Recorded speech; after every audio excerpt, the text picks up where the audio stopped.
Biiroon Paabliik Sarvisii magaalaa Finfinneedha. Hojjettoonni mootummaadha. Sa'aatii 11 fi walakkaa dura waajjira bahan tajaajila geejjibaa bilisaa argachuu akka hin dandeenye beeksise. Naannoo Amaaraa fi Tigraay jidduutti kan argamtu godinni raayyaatti garmalee nama butuu fi humnaan waraanatti nama oofaa jiraachuun dhagahame. Waraanni kunis waraana TPLF fi faannoo tahaa jiraachuun himame. Waggaa tokko keessatti haleellaa gaazexeessitoota irratti raawwatan 50 takka ol ta'uu waldaan gulaaltota Itoophiyaa beeksise. Suudaanii fi Eertiraatti walitti dhufeenya isaanii cimsuuf dhimmoota siyaasaatii fi nageenya waloo irratti marii taasisaniin pirezidaantiin Eertiraa Isaayyaas Afwerqii Suudaan dhaquun Leetinaal Jeneraal Abdul Fattah al-Burhaanii wajjin mari'achuu hordofee waraanni dafee dhaqqabaa Suudaan koordaa afaanitti haleellaa jabaa raawwachuun dhagahame. Daawwattoota fi hordoftoota lammii miidiyaa nageenya keenya bakka jirtan maratti isin dhaqqabu. Kanneen amma dhageessan hangafoota oduu teenya irraati guutuu oduu teenya lammii miidiyaa hamma dhumaatti hordofuun barbaadu. Biiroon Paabliik Sarvisii fi misooma qabeenya namaa magaalaa Finfinnee hojjettoonni mootummaa guyyaa hojiitti sa'aatii 11 fi walakkaa dura biiroodhaa bahan otoobisoota Paabliik Sarvisii tajaajila geejjibaa tolaa kanneen fayyadamuu akka hin dandeenye beeksisee jira. Murteen kun kan murtaa'e hojjettoonni mootummaa sa'aatii hojii mootummaa dura otoobisoota kan fayyadaman waan jiraniif qorannoo taasifamee booda ta'uu isaati. Biiroon Paabliik Sarvisii kun xalayaa barreesseen magaalota xixiqqoo hundaaf raabseen hojjettoonni mootummaa sa'aatii hojii isaanii sirnaan akka itti fayyadamanii fi hojjettoonni baay'een tajaajila kanarraa fayyadamuu akka ta'aniif mootummaan tajaajila geejjibaa uummataa haala mijeessaa jiraachuu beeksise. Tajaajilli geejjibaa tolaa kun hojjettoonni mootummaaf faayidaa dinagdee akka argamsiisu ibsee jira. Haa ta'uutii malee otoobisoonni kunneen sa'aatii hojii dura hojjettoota kana akka fudhachaa turanis ibsamee jira. Gochi kun hojii mootummaa irratti dhiibbaa guddaa geessaa jiraachuu biiroon Siivil Sarvisii fi misooma humna namaa magaalaa Finfinnee kun beeksisee jira. Kanarraa kan ka'e waajjirri Paabliik Sarvisii fi misooma qabeenya namaa otoobisoonni geejjiba tajaajila mootummaa kutaalee magaalaa hundaaf hojjettoota bakka ka'umsaa isaaniitiif ramadamanitti guyyaarraa sa'aatii 11 fi daqiiqaa 45 booda fe'uu akka jalqabu qajeelfama haarawaa kanneen beeksisuu ibse.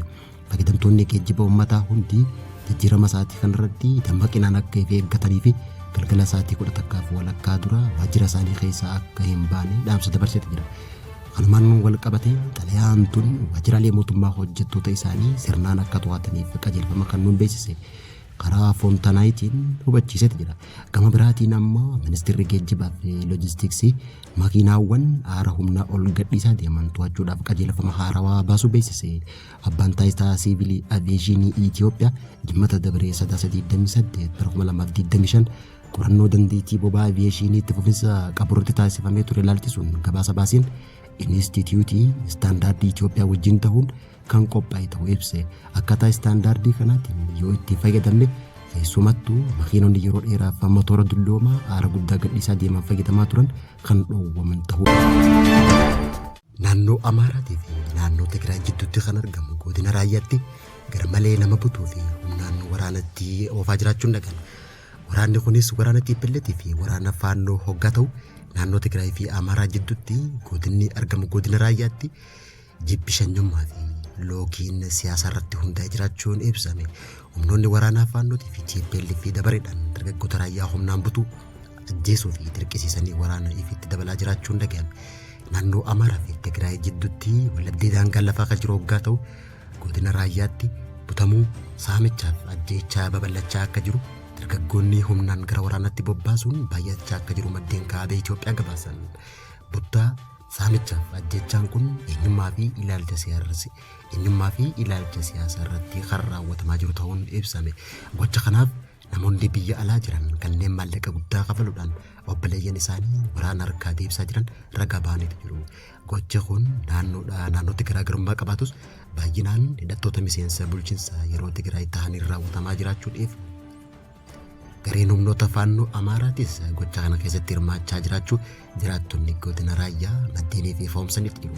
Gama biraatiin ammoo hooggantoonni faannoo naannoo Amaaraatti waraana mootummaa irratti haleellaa raawwachaa turan keessaa tokko kaapteen Masrashaa Seexee dilbata dabre kana humnoota tikaa mootummaatti harka kennatee jiraachuun gabaafamu.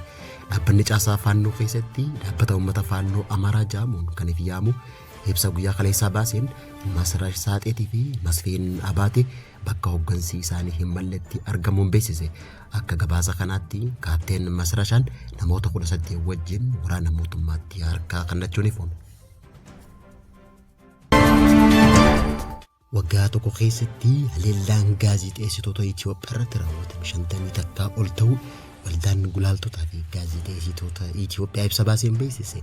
Waldaan gulaaltotaa gaazexeessitoota Itoophiyaa waggaa tokko dura nageenya gaazexeessitoota Itoophiyaa keessa jiran eeguudhaaf deeggarsa UNESCOtiin kan hundeeffame yoo ta'u, waggaa tokko keessatti gaazexeessitoota Itoophiyaa kanneen gabaasa bilisaa irratti hojjetan irratti haleellaan 50 ol raawwatamu waldaan kun gabaaseeti jira. Akka odeeffannoo waldaa gulaaltotaa fi gaazexeessitoota Itoophiyaa mul'iftutti haleellaan dhiibbaa ogummaa irratti gurra odeeffannoo haqaa gabaasuu irratti butaminsa hidhamuu gaazexeessitootaa akkasumas jeequmsa qaamaa fi sammuu karaa intarneetiitiin gaazexeessitoota irratti raawwatame walitti qabuun kan beeksise ta'uu ibsaa gabaase. Akka gabaasa kanaatti sagantaan waldaa poortaalichaa nageenyaa fi bilisummaa miidiyaa fooyyessuuf kan qophaa'e yoo ta'u, haleellaa qaamaa fi dijitaalaa doorsisaa fi jeequmsa saala irratti hundaa'e gaazexeessitoota irratti raawwatamu hordofuun kan hundeeffame ta'uu beeksise. Hanga ammaatti gaazexeessitoota irratti miidhaa qaamaaf xiinsammuu 50 takka dhaqqabuu beeksise. Gaazexeessonni dubartoota irratti Itoophiyaa keessatti waggaa tokkotti doorsisni 13 dhiyaachuunis ibsameeti jira. Kana malees gaazexeessitoota mana hidhaa keessa jiranii fi himannaan isaan mudatee ilaalchisee gabaasni 2 dhiyaatuun beeksifame.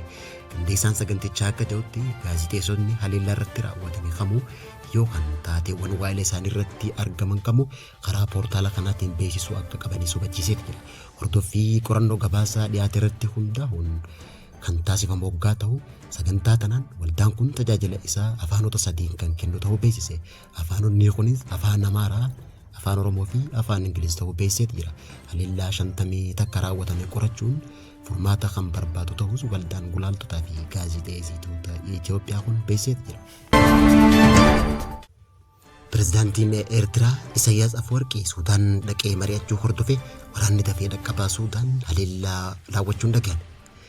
Hoogganaan mana marii Suudaan Leetinaal Jeneraal Abdul Fattah al-Buraaniin sanbata dabree kana pirezidaantii Eertiraa Isaayyaas Afwerqii wajjin magaalaa Bahaa Boortii Suudaanitti wal arguun hariiroo biyyoota lameenii dabalatee haala qindoomina siyaasaa fi nageenya biyyoota lameenii cimsuu irratti marii taasisaniin dhimmoota naannoo fi karaalee tasgabbiin naannichaa deeggaranitti yaada wal jijjiiruu bira dabranii dhimmoota akka nageenyaa, diinagdee fi daldalaa dabalatee dameelee adda addaa irratti marii taasisuun ibsameeti jira. Akka dhaabbanni gabaasa oduu Poortii Suudaan ibsutti hooggantoonni lamaan lola raayyaa ittisa biyyaa fi garee finciltoota Suudaan jidduutti adeemsifamaa jiru keessatti haala yeroo dhiyoo Suudaan keessatti mul'ate gamaaggamuun tooftaawwan nagaaf tasgabbii naannoo galmaan ga'uuf gargaaran irratti marii taasisuun ibsameeti jira. Walgahii kanarratti al-Buraaniin Suudaan hariiroo Eertiraa wajjin qabdu gara fuulduraatti tarkaanfachiisuuf kutannoo kan qabdu ta'uu cimsee dubbate. Tokkummaa fi tasgabbii Suudaan irratti ejjennoo fi deeggarsa Asmaraa godhaa jirtus galateeffachuun ibsameeti jira. Mootummaan isaanii gama hundaan Eertiraa wajjin tumsa itti fufinsa qabuun kan deeggara ta'uu ibsameeti jira. Haaluma wal fakkaatuun pirezidaantiin Eertiraa Isaayyaas Afwerqiin Khartoum wajjin tumsa hariiroo obbolummaa cimsuu fi kutannoo qabaachuu irra deebi'uun mirkaneesseeti jira. Dilbata dabre Isaayyaas Afwerqii daawwannaa hojii fi yeroo poortii Suudaan dhaqu Suudaan ammoo garee finciltootaa waliin hordofaanii bakkeewwan adda addaatti waraanni dafee dhaqqabaa Suudaan haleellaa raawwateen guyyaa tokkotti yoo xiqqaate nama 16,000 ol qe'eerraa buqqaasuun gabaafame. Daawwattootaa fi hordoftoota lammii miidiyaa irraa oduun yeroo kanaaf qabannee kan hanga ammaatti hordofaa turtanii turtii gaarii.